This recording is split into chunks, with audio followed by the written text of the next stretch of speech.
व्हीएसआर कंपनीच्या लिअरजेट विमानांची सुरक्षेचे नियम पाळले नसल्याचा डीजीसीएचा ठपका। 4 विमानांच्या उड्डाणाला बंदी। अजित पवारांचा अपघातही सदोष विमानामुळेच झाला का, चर्चांना बळ।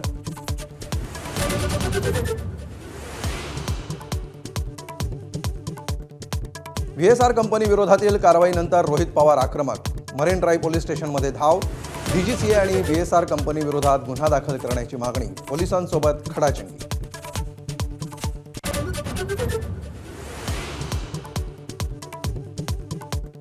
राज्यसभेची निवडणूक बिनविरोध केल्यास विधान परिषदेसाठी विरोधी पक्षनेता देणार। भाजपनं मवियाला प्रस्ताव दिल्याची सूत्रांची माहिती।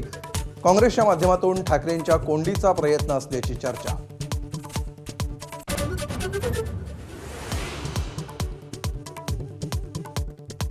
मुंबई महापालिकेच्या 36,000 कोटींच्या ठेवी मोडण्याचा सत्ताधारी भाजपचा निर्णय।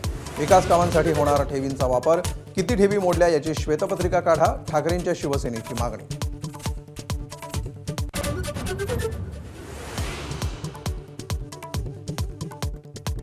मालेगाव महापालिकेच्या विद्युत विभागातील नमाज पठणामुळे वादाला तोंड। आंदोलनावेळी नमाजाची वेळ झाल्यामुळे कार्यालयातच नमाज अदा। आंदोलनकर्त्यांचं स्पष्टीकरण, गुन्हा दाखल करण्याची भाजपची मागणी।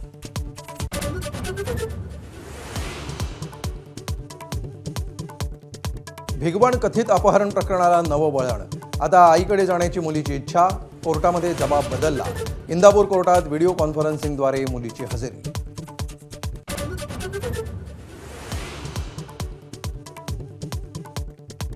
अहिल्यानगरच्या राहुरीत बिबट्यांच्या वाढत्या हल्ल्यांमुळे दहशत। 20,000 भयभीत शेतकऱ्यांचं थेट पंतप्रधान मोदींना पत्र। बैलगाडीतून पत्र जमा करत मोर्चा।